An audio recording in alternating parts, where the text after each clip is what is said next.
بسم اللہ الرحمن الرحیم۔ السلام علیکم محترم ناظرین، میں ہوں رضوان سعید اور آج سیرت سیدنا ابوبکر صدیق رضی اللہ تعالیٰ عنہ کے حوالے سے یہ ہماری چھٹی نشست ہے۔ آج ہم آپ رضی اللہ تعالیٰ عنہ کی سیرت کے مختلف پہلو، جیسا کہ آپ رضی اللہ تعالیٰ عنہ کی بصیرت و تدبر، عزم و استقلال، وفاداری و فداکاری، ایثار و انفاق وغیرہ کو زیر بحث لائیں گے، اور اس کے علاوہ رسول اللہ صلی اللہ علیہ وآلہ وسلم اور صحابہ کرام رضوان اللہ علیہم اجمعین کی نظر میں آپ کو کیا مقام و مرتبہ حاصل تھا، کچھ اس بارے میں بھی گفتگو کریں گے۔ یقیناً اس معلوماتی ویلاگ میں آپ کے لیے بہت کچھ نیا اور مفید ہوگا۔ تو چلیے بات شروع کرتے ہیں آپ رضی اللہ تعالیٰ عنہ کے ارادہ ہجرت سے۔ محترم و مکرم ناظرین، جب قریش مکہ کے مظالم اپنی انتہا کو چھونے لگے تو سرکار دو عالم صلی اللہ علیہ وآلہ وسلم نے مسلمانوں کو حبشہ کی جانب ہجرت کی اجازت دے دی۔ اہل ایمان کی بڑی تعداد نے اس پر لبیک کہا اور حبشہ کی جانب ہجرت کرنا شروع کر دی۔ اس موقع پر حضرت ابوبکر صدیق رضی اللہ تعالیٰ عنہ بھی حکم نبوی صلی اللہ علیہ وآلہ وسلم پر سر تسلیم خم کرتے ہوئے حبشہ کے سفر پر روانہ ہو گئے۔ تاہم اہلیان مکہ میں آپ کی عزت کا یہ عالم تھا کہ آپ نے اپنے سفر کا کچھ ہی حصہ طے کیا تھا کہ کفار مکہ کے ایک طاقتور سردار ابن دغنہ سے برداشت نہ ہو سکا۔ اس نے باوجود ایمان نہ لانے کے آپ کو روک لیا اور اپنی حمایت اور پناہ پیش کر دی۔ اس سے یہ اندازہ کیا جا سکتا ہے کہ مسلمان ہو جانے کے باوجود بھی آپ رضی اللہ تعالیٰ عنہ کی مکہ میں کس قدر عزت و منزلت تھی۔ صدیق اور عتیق آپ کے خطاب ہیں جو آپ کو دربار رسالت صلی اللہ علیہ وآلہ وسلم سے عطا ہوئے۔ آپ کو دو موقعوں پر صدیق کا خطاب عطا ہوا۔ اول جب آپ نے نبوت کی بلا جھجک تصدیق کی، اور دوسری بار جب آپ نے واقعہ معراج کی بلا تامل تصدیق کی۔ اس روز سے آپ کو صدیق اکبر کہا جانے لگا۔ محترم ناظرین، جب سرکار دو عالم صلی اللہ علیہ وآلہ وسلم نے مسلمانوں کو مدینہ ہجرت کا حکم دیا تو آپ کو سرکار صلی اللہ علیہ وآلہ وسلم کا ہم سفر بننے کا اعزاز حاصل ہوا۔ اس سفر میں آپ نے تمام مواقعوں بالخصوص غار ثور میں قیام کے دوران حق دوستی ادا کر دیا۔ آپ کو اس سفر ہجرت کے حوالے سے قرآن مجید میں ثانی اسنین کے لقب سے یاد کیا گیا ہے۔ دیکھیے سورہ توبہ کی آیت نمبر 40۔ غار ثور مکہ معظمہ کی دائیں جانب 3 میل کے فاصلے پر ثور پہاڑ میں واقع ہے۔ رسول اللہ صلی اللہ علیہ وآلہ وسلم نے مکہ معظمہ سے مدینہ منورہ کی ہجرت کی تو 3 دن تک یہاں قیام فرمایا۔ قرآن میں ہجرت کا بیان کرتے ہوئے جس غار کا ذکر کیا گیا ہے وہ یہی ہے۔ آپ صلی اللہ علیہ وآلہ وسلم کے ساتھ جناب حضرت ابوبکر صدیق رضی اللہ تعالیٰ عنہ بھی تھے، اسی لیے انہیں یار غار کہتے ہیں۔ اس غار کا دہانہ اتنا تنگ ہے کہ لیٹ کر بمشکل انسان اس میں داخل ہو سکتا ہے۔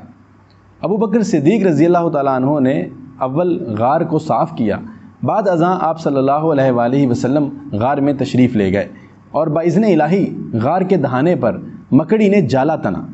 جب مشرکین مکہ نشان شناسوں کی مدد سے غار ثور کے دہانے تک پہنچ گئے اور نشان شناس نے کہہ دیا کہ قدموں کے نشان یہیں تک ہیں، اسی غار میں ہوں گے، تلاش کرنے والی پارٹی نے جب غار ثور کے دہانے پر مکڑی کا جالا دیکھا تو نشان شناس کو بے وقوف گردانا اور کہا کہ اگر اس غار میں کوئی داخل ہوا ہوتا تو کیا یہ مکڑی کا جالا باقی رہ سکتا تھا۔ محترم ناظرین، غار زیر زمین ایک خلا ہوتا ہے جو اتنا بڑا ہوتا ہے کہ جس میں ایک انسان داخل ہو سکے۔ غاریں عام طور پر چٹانوں پر موسمی اثرات کی وجہ سے اکثر گہری زمین میں تشکیل پاتی ہیں۔ ایک اندازے کے مطابق غاروں کی زیادہ سے زیادہ گہرائی 3000 میٹر تک ہوتی ہے۔ زیادہ گہری غاریں اپنے اوپر موجود چٹانوں کے وزن سے اکثر دب بھی جاتی ہیں۔ ناظرین، بات کرتے ہیں آپ رضی اللہ تعالیٰ عنہ کے ایثار و سخاوت کی۔ آپ کو بدر، احد، خندق، تبوک، حدیبیہ، بنی نذیر، بنی مستلق، حنین، خیبر، فتح مکہ سمیت تمام غزوات میں سرکار دو عالم صلی اللہ علیہ وآلہ وسلم کی ہم رکابی کا شرف حاصل رہا۔ غزوہ تبوک میں آپ نے جو اطاعت رسول صلی اللہ علیہ وآلہ وسلم کی اعلیٰ مثال قائم کی جس کی نظیر ملنا مشکل ہے۔ اس غزوہ میں سرکار دو عالم صلی اللہ علیہ وآلہ وسلم کی ترغیب پر تمام صاحب استطاعت صحابہ نے دل کھول کر لشکر اسلامی کی امداد کی۔ مگر ابو بکر رضی اللہ تعالیٰ عنہ نے ان سب پر اس طرح سبقت حاصل کی کہ آپ اپنے گھر کا سارا سامان لے کر آئے۔ جب رسول اللہ صلی اللہ علیہ وآلہ وسلم نے ارشاد فرمایا کہ اے ابو بکر، گھر والوں کے لیے بھی کچھ چھوڑا ہے، تو آپ رضی اللہ تعالیٰ عنہ نے عرض کی کہ گھر والوں کے لیے اللہ اور اس کا رسول صلی اللہ علیہ وآلہ وسلم ہی کافی ہے۔ پروانے کو چراغ ہے، بلبل کو پھول بس، صدیق کے لیے ہے خدا کا رسول بس۔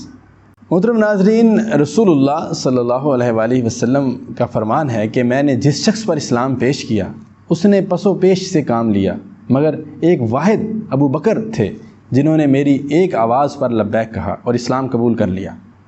ابو بکر رضی اللہ تعالیٰ عنہ کے مال نے مجھے جتنا نفع پہنچایا اتنا نفع مجھے کسی کے مال نے نہیں پہنچایا۔ اس پر حضرت ابو بکر صدیق رضی اللہ تعالیٰ عنہ نے روتے ہوئے عرض کیا کہ یا رسول اللہ صلی اللہ علیہ وآلہ وسلم، میں اور میرا مال سب آپ صلی اللہ علیہ وآلہ وسلم ہی کا ہے۔ رسول اللہ صلی اللہ علیہ وآلہ وسلم نے فرمایا کہ میں اگر اللہ کے سوا کسی کو اپنا دوست و خلیل بناتا تو ابو بکر کو بناتا۔ ایک موقع پر سرکار دو عالم صلی اللہ علیہ وآلہ وسلم نے ارشاد فرمایا کہ آج سے مسجد نبوی میں کھلنے والی تمام کھڑکیاں اور دروازے بند کر دیے جائیں، آئندہ صرف ابو بکر کا دروازہ کھلا رکھا جائے۔ آپ امت پر اتنے شفیق تھے کہ ایک روز سرکار دو عالم صلی اللہ علیہ وآلہ وسلم نے ارشاد فرمایا کہ میری امت پر ان میں سب سے مہربان ابو بکر ہیں۔ آقا صلی اللہ علیہ وآلہ وسلم نے فرمایا کہ اے ابو بکر، تم غار میں بھی میرے ساتھ رہے، اور فرمایا کہ بروز قیامت حوض کوثر پر بھی میرے ہمراہ ہوگے۔ فرمایا کہ انبیاء کرام علیہم السلام کے سوا سورج کبھی ابو بکر سے بہتر آدمی پر طلوع نہیں ہوا۔ فرمایا کہ کسی قوم کے لیے بہتر نہیں کہ ان میں ابو بکر ہوں اور ان کی امامت کوئی دوسرا کرے۔ ایک دفعہ آپ صلی اللہ علیہ وآلہ وسلم نے فرمایا کہ اے ابو بکر، تمہیں اللہ جل شانہ نے آتش جہنم سے آزاد کر دیا۔ اسی روز سے آپ کا لقب عتیق مشہور ہو گیا۔ ایک روز آپ نے بارگاہ رسالت میں عرض کیا کہ یا رسول اللہ صلی اللہ علیہ وآلہ وسلم، کیا کوئی شخص ایسا بھی ہے جس کو بروز قیامت جنت کے تمام دروازوں سے بلایا جائے گا؟ سرکار دو عالم صلی اللہ علیہ وآلہ وسلم نے ارشاد فرمایا کہ ہاں ابو بکر، مجھے امید ہے کہ تم انہی لوگوں میں سے ہو۔ بخاری کے یہ الفاظ ہیں۔ سرکار دو عالم صلی اللہ علیہ وآلہ وسلم نے ایک روز ارشاد فرمایا کہ ہم نے ہر شخص کے احسان کا بدلہ چکا دیا، مگر ابو بکر کے احسانات ایسے ہیں کہ ان کا بدلہ اللہ جل شانہ ہی ادا فرمائے گا۔ آپ کو یہ اعزاز بھی تنہا حاصل ہے کہ آپ کی مسلسل 4 نسلوں کو شرف صحابیت حاصل ہوا۔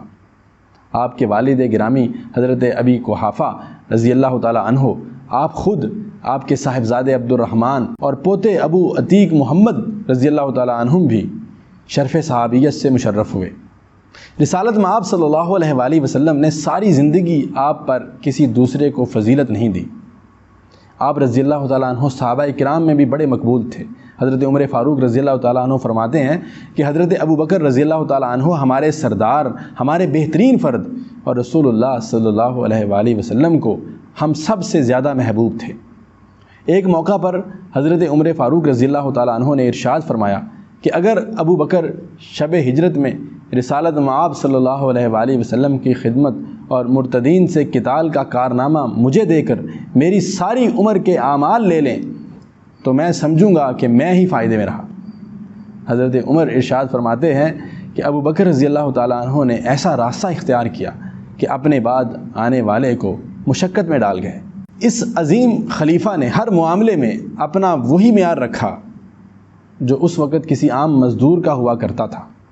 حضرت علی علیہ السلام فرماتے ہیں کہ قسم ہے اس رب کی جس نے رسول اللہ صلی اللہ علیہ وآلہ وسلم کو آخری رسول بنا کر بھیجا اور ابو بکر سے اس کی تصدیق کروائی۔